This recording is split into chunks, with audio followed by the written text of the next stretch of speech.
Buenas tardes, bienvenidos a mi sillón bíblico. Mi nombre es Abel de la Costa y estamos en el segundo domingo del tiempo ordinario en el ciclo C. Segundo domingo, pero en realidad no hubo primer domingo, porque el primer domingo está absorbido por Bautismo del Señor, que pertenece al ciclo navideño. Así que este es el primer domingo en el que tenemos una liturgia propia dentro del tiempo ordinario. Y es un domingo que empieza, podríamos decir, allí arriba. Fíjense cómo termina el texto de las bodas de Caná que leemos hoy. Así manifestó su gloria y sus discípulos creyeron en él. Esto ya lo hemos charlado, que en realidad bodas de Caná, dentro del ciclo celebratorio, pertenece a los acontecimientos epifánicos. Precisamente la semana pasada leíamos la definición de Epifanía e incluye bodas de Caná.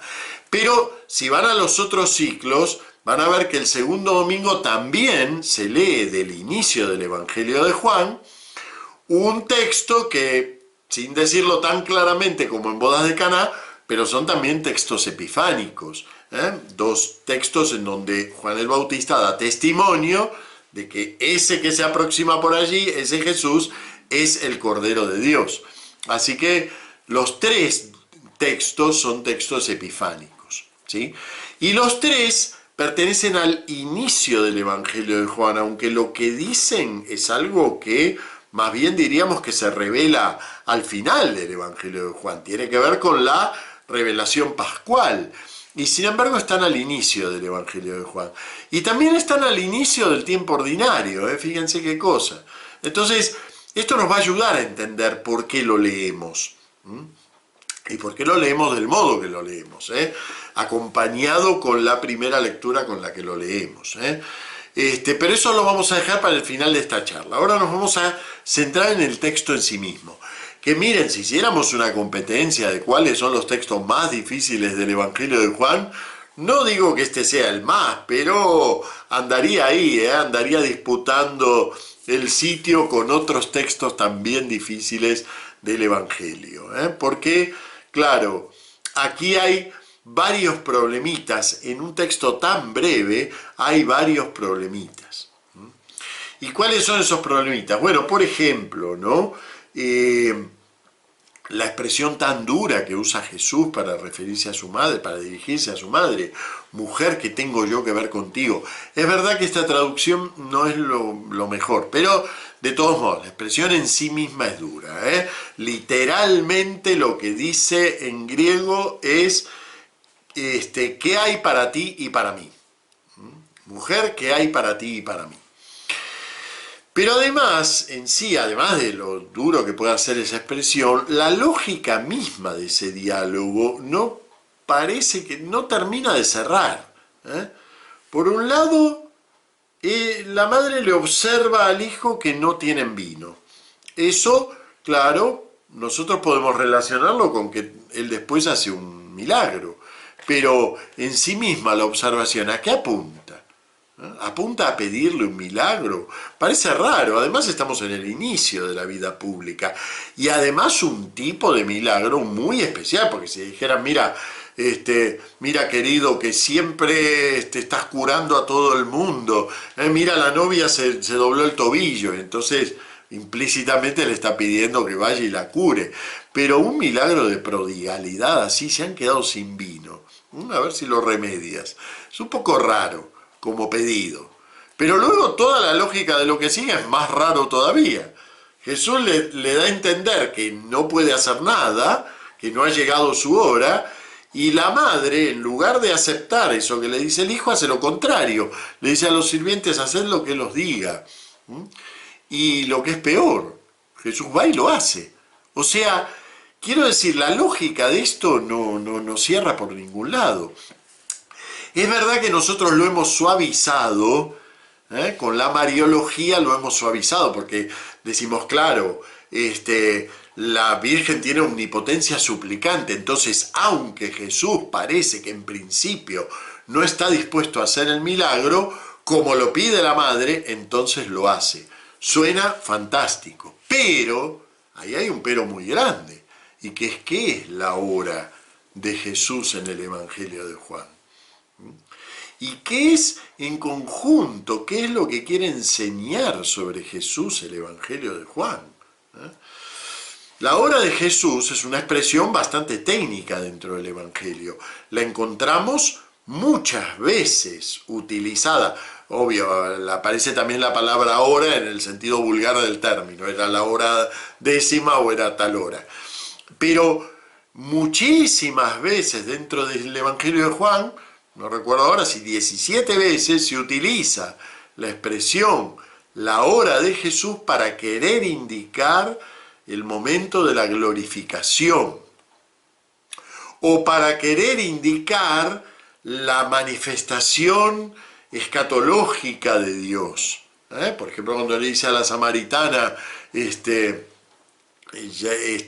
cerca la hora y ya estamos en ella, en que los verdaderos adoradores adorarán al Padre en espíritu y verdad. La hora, ¿ven? La hora ahí no es la hora cronológica, es la hora de la manifestación plena de Dios, de Dios. No es ni siquiera la hora en que yo, Jesús, voy a actuar, sino que es la hora en que el Padre, a través mío, se va a manifestar por completo al mundo. Eso es la hora, es una expresión técnica, y además es muy solemne y muy seria. Pero además, creo yo que hay que tener cierto cuidado con la mariología espontánea que hacemos con este texto, porque le podemos restar mucha seriedad a la labor misma de Jesús. ¿Qué vino a enseñar Jesús? Así, en general, ¿qué vino a enseñar? ¿Esto o aquello? No. Vino a enseñar la verdadera obediencia al Padre. Y toda la vida de Jesús es obediencia al Padre. Y en eso consiste, además, nuestra salvación es porque Él obedeció al Padre a ultranza. Incluso lo obedeció fuera de toda lógica humana. A pesar de que era verdaderamente hombre, lo obedeció fuera de toda lógica humana. ¿Y qué diré? Padre, quita de mí esta hora, si para esto he venido. En el Evangelio de Juan esto está muy destacado, que el Hijo solo obra lo que el Padre le manda a hacer. Así que cuidado con la mariología espontánea de que, total, da un poco lo mismo. No es la hora, pero como lo manda la madre, entonces Él lo hace. No, miren, si Él lo hace, si esa es la lógica del texto, estamos está bastante desquiciado el asunto. Si es que esa es la lógica del texto. Entonces, es un texto problemático, porque aunque tenemos una solución sencilla a lo que dice, pero esa solución no cuadra con el Evangelio de Juan. Y no forma parte de lo que Juan enseña en todo el resto del Evangelio. Así que tenemos que ir con mucho cuidado en esa omnipotencia suplicante de la Virgen. Claro que está implicada la mariología en esto, pero es un texto fundamentalmente cristológico. Así manifestó su gloria y sus discípulos creyeron en él. Es un texto cristológico. Aquí el centro es lo que pasa con Jesús. ¿Y qué relación tiene esto que está ocurriendo con su hora? Esto es el centro del texto. Entonces, claro, ¿por qué está escrito así? ¿Cómo lo pensó el evangelista cuando lo escribió así? Eso es lo que vamos a tratar de ir dilucidando y guiándonos por lo que el texto dice, no por, claro, he leído así alguna que otra explicación que dice, no, lo que pasa es que él le dijo, todavía no ha llegado mi hora, pero le hizo un gesto. ¿Dónde está el gesto? No viene con notas el Evangelio, así que lo del gesto es un invento del predicador. No le hizo ningún gesto, o si le hizo algún gesto no quedó registro. Así que hay que tratar de entender aquí de qué va este diálogo. Entonces empecemos por la primera de las frases, la más sencilla de todas. No tienen vino. Bueno, voy a una boda y me presento allí con mis discípulos, y además están los hermanos, 6 personas más, por lo menos, más la madre, y vamos todo el batallón. Hasta ese momento, si vamos contando en el Evangelio, tiene 5 discípulos, así que está la madre, los 6 hermanos mínimo, porque de las hermanas no sabemos cuántas son, dice que eran 4 hermanos y hermanas, entonces yo cuento 2. Así que 6, la madre 7, Jesús 8 y 5 discípulos 13. Se presenta el batallón de los 13 y entran a la boda. Y bueno, de repente se quedan sin vino en la boda. Entonces, aquí hay varias soluciones para entender esa frase. Una es simplemente que es un acontecimiento totalmente casual, que no tiene que ver con ellos, y bueno, simplemente la madre le está haciendo un comentario como si yo voy a una boda y veo que hay 50 personas y un pastel para 5, le digo a mi señora, che, mira qué cosas, se quedaron cortos con el pastel. Un comentario totalmente casual. Podría ser. Es raro que se registre este comentario completamente casual, pero como da lugar a todo el diálogo, entonces puede ser un comentario completamente casual. También podría ser, esto es una hipótesis de un intérprete que se ha dedicado mucho a estudiar las bodas en la antigüedad judía. No se crean que tenemos todo conocido, cómo eran las costumbres cotidianas, no es así. Pero bueno, hay más o menos un cierto conocimiento de cómo eran, y una de las cosas interesantes es que los regalos eran lo que permitía, o sea, digamos, cantidad de vino, cantidad de comida para toda una semana, porque la boda era larguísima, tenía que ver con la cantidad y calidad de los regalos, que además se negociaban mucho. Ustedes recuerdan cuando el novio se retrasa en la parábola de las vírgenes, tiene que ver con eso, creo que lo comenté en el vídeo correspondiente, tiene que ver con eso, ¿no? La negociación de los regalos que se hacía al inicio de todo este periodo de boda, tenía que ver con lo que se podía poner a disposición para la fiesta, etcétera, etcétera, ¿no? Nosotros hoy lo hacemos más fácil, se saca un presupuesto y te mandan la invitación con el coste del tenedor.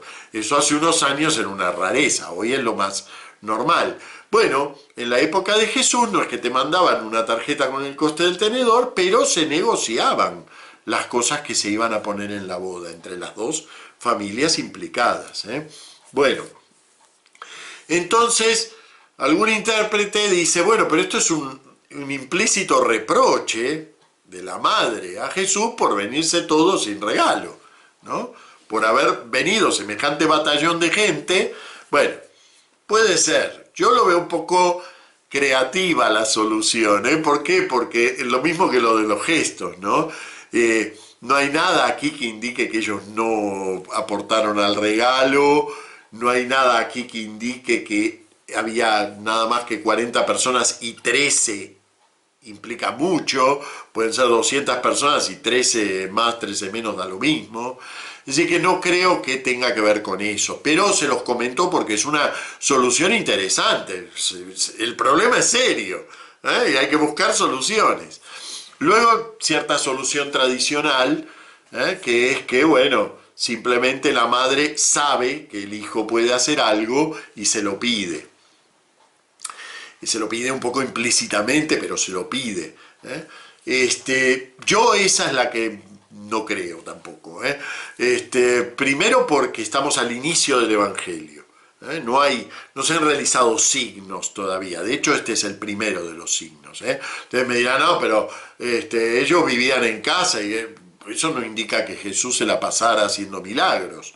En los apócrifos sí, en los apócrifos hace milagros y hasta muchas tonterías durante su vida no pública. Pero uno lo piensa, ¿qué función tienen los signos? Que son acontecimientos revelatorios y no tiene por qué haber hecho signos Jesús. Además, la idea de que un Mesías hiciera signos es una idea cristiana, que viene de los evangelios. La idea mesiánica en Israel no incluía la idea del Mesías taumaturgo. La idea de un Mesías taumaturgo es una idea cristiana. Deducimos que el Mesías puede hacer signos porque Jesús, que era Mesías, hizo signos, pero no forma parte de la idea mesiánica. O sea que incluso suponiendo que María tuviera plena conciencia de que él era el Mesías, no tiene por qué identificarlo con un taumaturgo.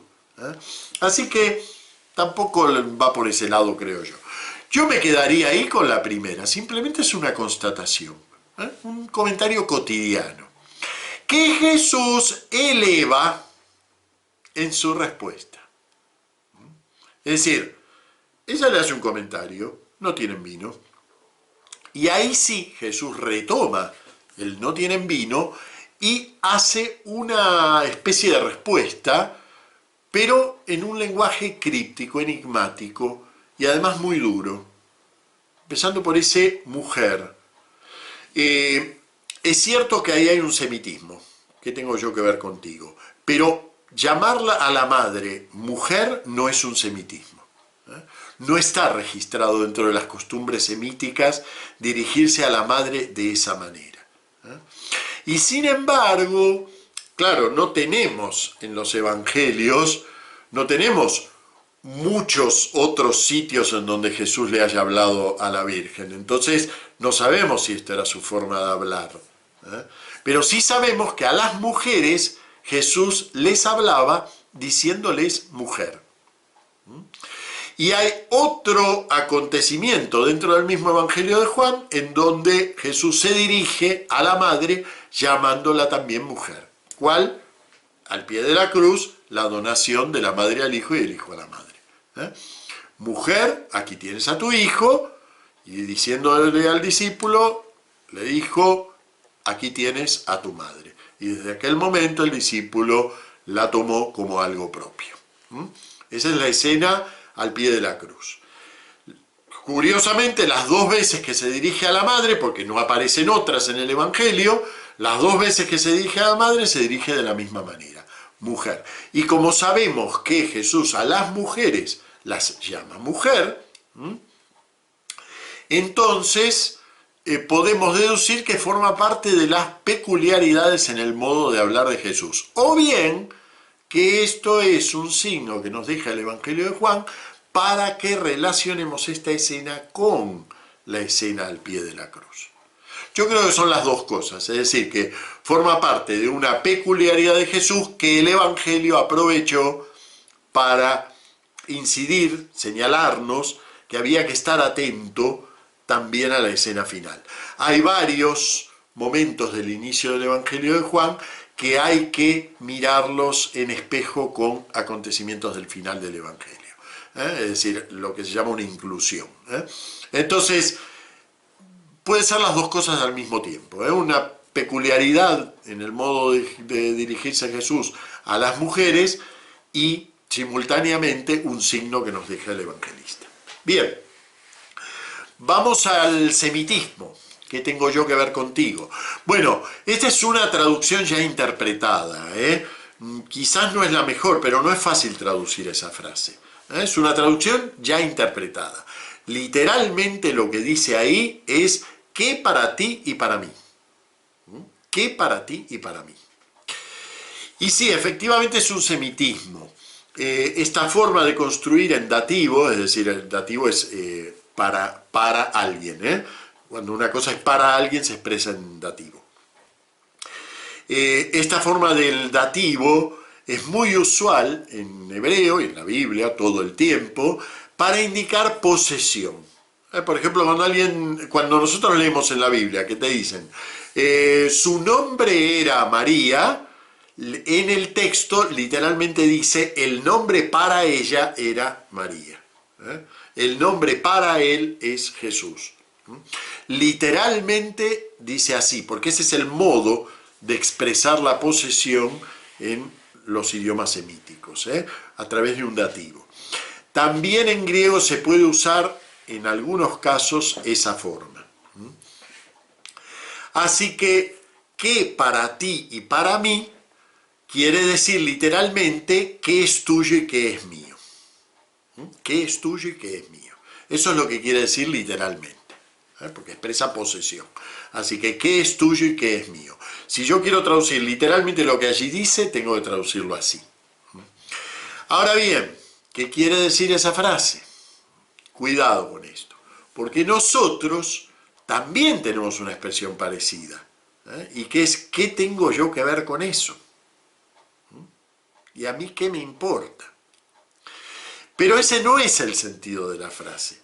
Este tipo de construcción, qué para ti y para mí, o qué es tuyo y qué es mío, se utiliza bastante en la Biblia. Hay muchos ejemplos en donde podemos encontrar esta mismísima construcción, qué para ti y para mí, qué es tuyo y qué es mío. Pero ninguno de esos quiere decir a mí qué me importa. Así que no pasemos esto por el tamiz de lo que quiere decir para nosotros. Por eso no me gusta lo que tengo yo que ver contigo, porque me da la impresión de que el traductor pensó en nuestra frase castellana y la suavizó un poco, ¿y a mí qué? Pero no ese es el significado de la frase.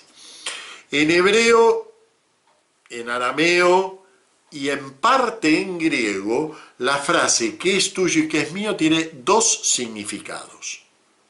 Los dos los encontramos en la Biblia, no digo millones de veces, pero unas cuantas veces. Una es una fórmula de ruptura.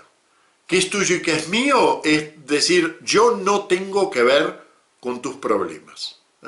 Yo tengo mis problemas y tú tienes tus problemas. Que no es exactamente lo mismo que y a mí qué, sino realmente partamos y vayamos cada uno por su lado. Así se usa en muchos momentos del Antiguo Testamento. Por ejemplo, cuando Elías le hace el milagro a la viuda de Sarepta, el tema del barril de harina que no se acaba, pero luego la viuda pierde, bueno, el hijo está en peligro de muerte. Y entonces la viuda se dirige a Elías así diciendo, ¿qué es lo tuyo y qué es lo mío? O sea, me viniste a hacer un favor, pero has manifestado mi pecado, porque en la antigüedad la muerte se relacionaba con algún pecado. Una cosa muy mala que te ocurre era la manifestación de un pecado oculto. ¿Se acuerdan todo el drama de Job? Que él precisamente no acepta esa lectura, ¿no? Bueno, entonces ella le dice como diciendo, bueno, a ver, separemos nuestros caminos, porque al final me diste mucha harina, pero ahora la cosa me va muy mal, porque se manifestó mi pecado. Mi hijo está a punto de morir. ¿Qué es lo tuyo y qué es lo mío? Ven, es como una fórmula de ruptura. No sigamos para adelante. Este sentido está también en griego.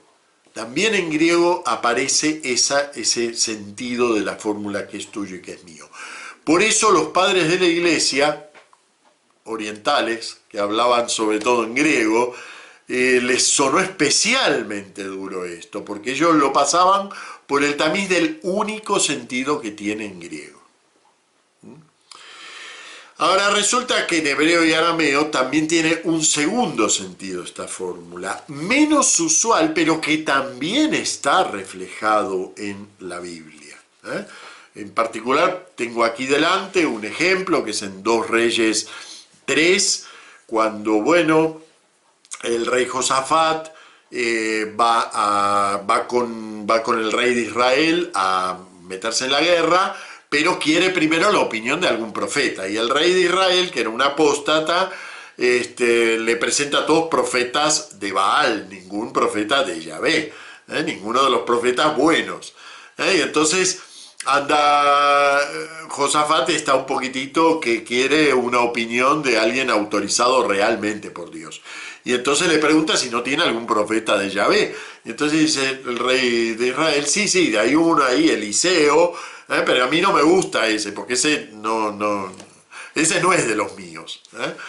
Pero igual, lo llaman a Eliseo, y Eliseo cuando el rey de Israel le pide que opine, que le dé un oráculo, le dice qué es tuyo y qué es mío. Esa es la respuesta de él. ¿Qué es tuyo y qué es mío? Al final, por mediación de Josafat, sí que les da un oráculo, sí que acepta rezarle a Dios para pedirle un oráculo auténtico. Pero primero, lo primero que hace no es exactamente una fórmula de ruptura, sino que es una fórmula, ya les digo, se utiliza varias veces, que se utiliza para indicar que tenemos dos visiones distintas de las cosas. Fíjense que lo otro es, ve tú por tu camino y yo voy por el mío. Pero en cambio esto es, tú ves las cosas de un modo y yo las veo de otro. No podemos dialogar. Así que, y a veces se confunde un poco un sentido con el otro, pero van por ese lado. Yo creo que aquí justamente ese es el sentido que mejor calza. La idea de, bueno, a ver, la madre le dice, uy, no tienen vino.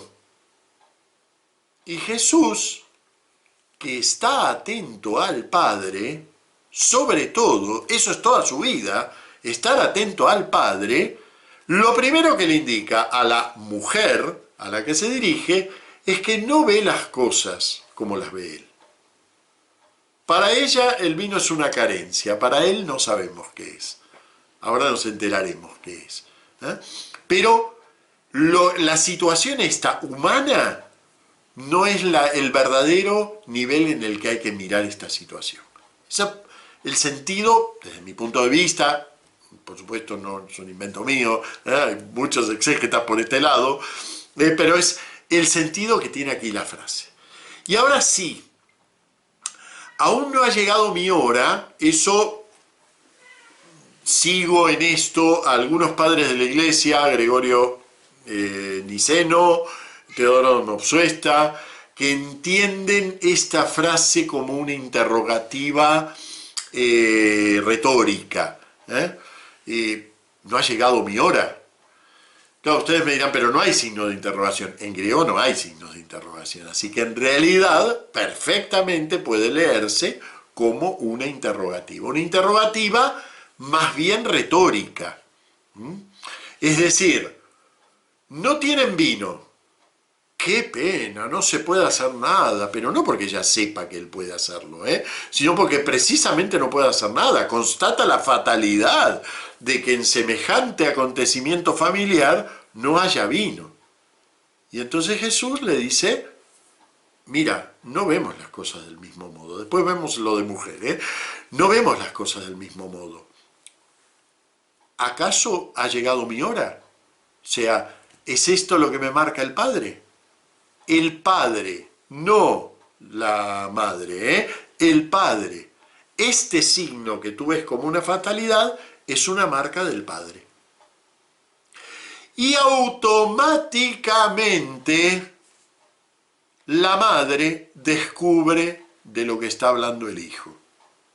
Ahí sí tiene sentido hacer una mariología. Es decir, ella llega a comprender lo que el hijo le dice. Igual que luego los discípulos creyeron en él, en este momento María alcanza la comprensión de lo que Jesús le está diciendo. Realmente no era una fatalidad que se quedaran sin vino, sino un signo de la hora que comienza. ¿Ven? Sigue siendo un texto que tiene como centro la voluntad de él de obedecer al Padre. Y ahora sí, ella, plegada ya al obrar de su hijo, le dice a los sirvientes, haced lo que los diga. Ella obedece al hijo, no el hijo a la madre. Ella es la que obedece al hijo. Y ahora vamos a lo de mujer. Para mí aquí la presencia de mujer es muy importante, sea un modismo de Jesús o sea una marca del propio evangelista. Pero es muy importante porque precisamente vincula con el único otro momento donde aparece la madre al final del evangelio, que es al pie de la cruz. Este texto es un texto que de alguna manera anticipa la gloria de la cruz al inicio. Y precisamente vincula a esos dos textos a través de mujer y hora. mujer, aquí tienes a tu hijo, y desde aquella hora el discípulo la recibió en su casa. La palabra hora aquí no es exactamente el sentido de la hora de la glorificación, sino que es el mismo sentido que tiene, por ejemplo, en el capítulo 4, cuando le dice Jesús a la samaritana, ya llega la hora y estamos en ella, en que los verdaderos adoradores adorarán al Padre. La hora es el acontecimiento escatológico. Por supuesto que es la hora de la gloria, están muy vinculados un sentido y el otro, pero no es el mismo sentido que cuando, por ejemplo, en el capítulo 13 dice, sabiendo Jesús que había llegado su hora de pasar de este mundo al Padre. La hora de la cruz inaugura la hora escatológica. Entonces es la misma hora, pero es más amplio esto. Aquí es más amplio. Es decir, igual que va a ser en el capítulo 4, ya estamos en ella, aquí pasa lo mismo. A través del signo, que es fatal para los humanos, pero Jesús, que ve las cosas desde otro lugar, descubre el signo del Padre, y a partir de allí podemos decir que se inaugura esa hora escatológica, esa hora de presencia del Padre. Y por eso mismo Él puede manifestar ahora, y no esperar a la cruz, su gloria delante de los suyos. No la manifestó delante de todos, en realidad solo la manifestó para los suyos. Así manifestó su gloria y sus discípulos creyeron en Él. Bien, ahora en sí el milagro, en realidad el milagro, como ven, ni se cuenta. El milagro, sabemos que es un milagro, pero primero, no se lo llama milagro, el Evangelio de Juan no usa el término milagro, usa el término signo, para indicar que precisamente en él tenemos que ver más allá. Entonces, primero eso, y segundo, que realmente aquí no hay ningún acontecimiento taumatúrgico. Hay un vino que surge de unas tinajas que tenían agua. Ni siquiera sabemos si está surgiendo como vino cuando lo sacan, o si alguien que se metiera dentro de la tinaja se emborracharía porque está toda llena de vino. Puede ser que esté llena de agua y cuando lo van a pasar a la jarra contiene vino. No lo sabemos porque tampoco lo dice el texto. El texto no le da la más mínima relevancia al cómo, ni a la cosa, ni a la cuestión fáctica. Sí, por supuesto, son simbólicas las tinajas. Esto forma parte de todo un ciclo de textos dentro del inicio del Evangelio de Juan, en donde se van sustituyendo las verdades significativas del judaísmo por las realidades escatológicas. Por ejemplo, si vamos a la escena siguiente, la del templo, Jesús está en el templo, entonces habla de reconstruir, de tirar abajo de todo esto, y el evangelista nos aclara, pero él hablaba del templo de su cuerpo. O sea, sustituye el templo de piedra por el templo de su cuerpo. Y así, es decir, va sustituyendo las realidades, luego va a sustituir las fiestas judías por la gran fiesta de la presencia del Padre. Es decir, que va sustituyendo el Cordero Pascual por el Cordero de Dios, va sustituyendo las realidades que eran simbólicas, pasan a ser presencias, nosotros vamos a decir, sacramentales del Padre en el mundo, ¿no? En este caso sustituye la purificación judía que apuntaba a ser puro delante de Dios por una verdadera pureza que es la que trae Jesús.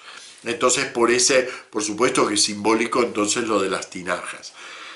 Si es simbólico lo de 6 tinajas de piedra, puede ser. Los padres de la iglesia le han dado muchísima vuelta a eso de las 6 tinajas, y que el 6 es un número que no expresa plenitud. Podría ser. Puede tener un montón de lecturas alegóricas y son válidas. Valen la pena explorarlas un poquito. Pero no son el centro de la narración. El centro está en esta confrontación entre la mirada humana con la que empieza el texto y luego cómo la propia María transforma su mirada en consonancia con su hijo, que la invita a ver allí la hora.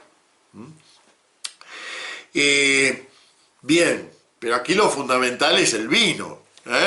¿Cuántas veces se nombra la palabra vino? Muchísimas, 6. El vino es fundamental dentro de este relato. ¿Por qué? Y aquí acabo un poco con lo que empecé la charla, ¿no?